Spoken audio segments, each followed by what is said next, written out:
प्यारे बच्चों, सुप्रभात। आज हम अलंकार का आगे का हिस्सा पढ़ रहे हैं और आज हम पढ़ेंगे मानवीकरण अलंकार और अतिशयोक्ति अलंकार। मानवीकरण नाम से स्पष्ट है कि मानवीकरण जहाँ पर मानव को आरोपित किया गया है, इसमें दो चीजें होती हैं। एक होता है जड़ और एक होता है चेतन। जड़ और चेतन। जड़ का अर्थ होता है जो निर्जीव है, चेतन का अर्थ होता है जो सजीव है। तो जड़ को चेतन बना दिया गया। यहाँ पर मानवीकरण में क्या होता है, जो भी निर्जीव हैं उनमें सजीवता को दिखाया गया है। हिंदी साहित्य में जैसे हम जानते हैं कि विज्ञान के अनुसार तो पेड़ पौधे भी सजीव हैं, लेकिन हिंदी साहित्य में जो मानवीय क्रियाएं करते हैं वो चेतन होते हैं। जो मानवीय क्रियाएं नहीं कर सकते, जैसे हंस नहीं सकते हैं, गा नहीं सकते हैं, प्रसन्नता व्यक्त नहीं कर सकते, उनको हम जड़ कहते हैं। तो पेड़ पौधे भी मानवीय अनुक्रियाएं नहीं कर सकते, इसलिए वे जड़ है। तो जब जड़ को चेतन बना दिया जाए, मानवीकरण में क्या होता है कि जब काव्य में जड़ को चेतन बना दिया जाए तो वह मानवीकरण अलंकार होता है। जैसे मेघ आए बड़े बन ठन के सवर के। तो मेघ क्या है, जड़ है। इसको हमने मानवीय क्रियाकलापों से जोड़ दिया, तो यहाँ जड़ को चेतन बना दिया गया, तो यह मानवीकरण अलंकार है। दिवसावसान का समय, मेघमय आसमान से उतर रही। दिवसावसान मतलब दिवस का अवसान, जब दिन समाप्त होता है तो क्या होता है, संध्या। तो संध्या सुंदरी, संध्या को क्या बना दिया, संध्या सुंदरी परिसी धीरे धीरे,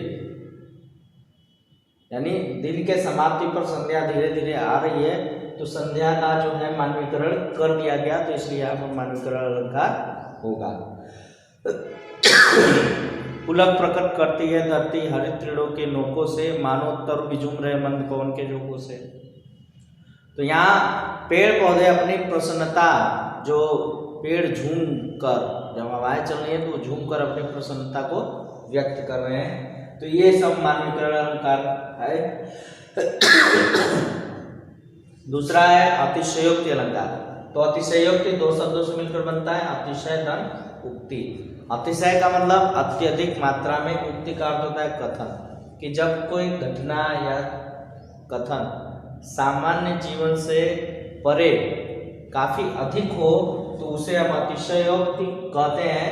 कि वो सामान्य जीवन में उसका होना संभव न हो, तो वो उस तरह की बात काव्य में दिखती है, तो वो अतिशयोक्ति होती है। जैसे नदियाँ आगे नदियाँ पड़ी अपार, घोड़ा कैसे उतरे पार।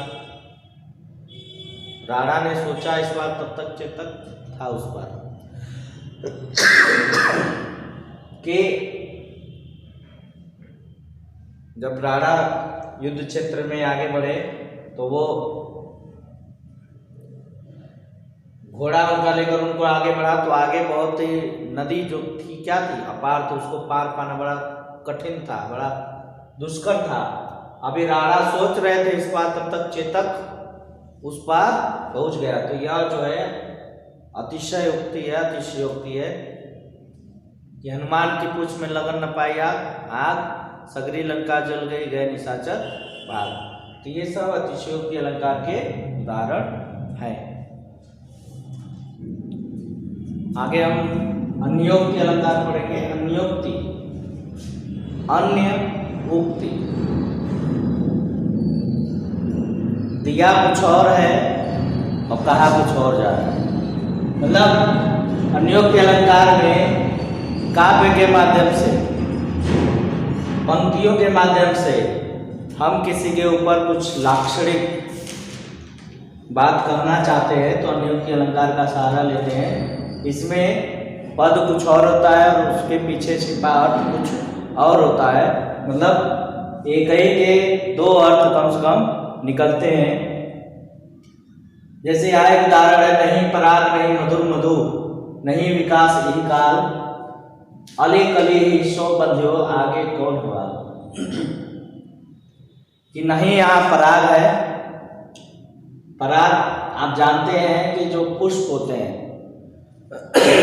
पुष्प के ऊपर परागकण होते हैं, तो जब पुष्प खिलता है तो उसमें परागकण भी आते हैं, वो बसंत ऋतु का वर्णन है। तो यहाँ बसंत है नहीं, कि ना तो यहाँ पराग है, ना ही मधुर मधु है, न तो उनमें कोई रस है और न ही कोई विकास का यह काल है। अली कली सो बंध्यो आगे कौन हाल, और अली जो भौरा है वो कली में ही बंध गया है, अब उसका आगे क्या होगा, कुछ होने वाला नहीं है। यहाँ इसके माध्यम से राजा जय सिंह के ऊपर कटाक्ष किया जा रहा है कि हे राजा, यह इस समय न तो कोई विकास का कार्य हो रहा है।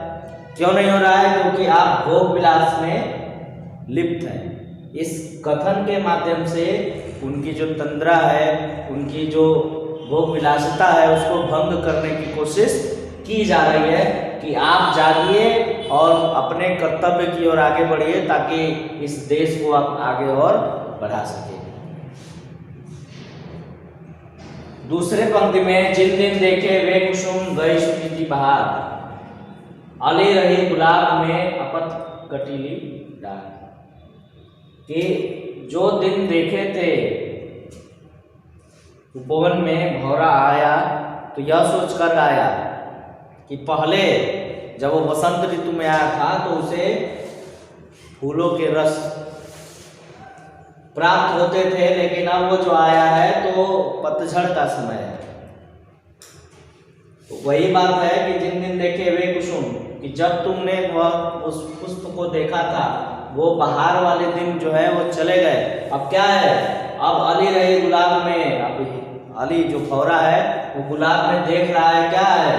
केवल पुष्प की जगह केवल कटीलियाँ, वो जो डालियाँ हैं वो कटीली डालियाँ हैं, पत्ते भी गिर चुके हैं, पतझड़ का समय है। यानी कि जो पहले, अब यह एक सामान्य अर्थ है, उसके पीछे छिपा अर्थ क्या है? जो दूसरी उक्ति है वह यह है कि जो पुराने समय थे प्रसन्नता वाले, वो समय अब समाप्त हो गए, अब दुख भरे और कठिनाइयाँ भरे समय शुरू हो चुके हैं। तो यह अन्योक्ति में शब्द कुछ और रहेगा, लेकिन उसका मर्म कुछ और निकलेगा। यही अन्योक्ति है कि उक्ति जो दिया गया है उस कथन के अलावा भी एक कथन आपके सामने प्रस्तुत हो सकता है।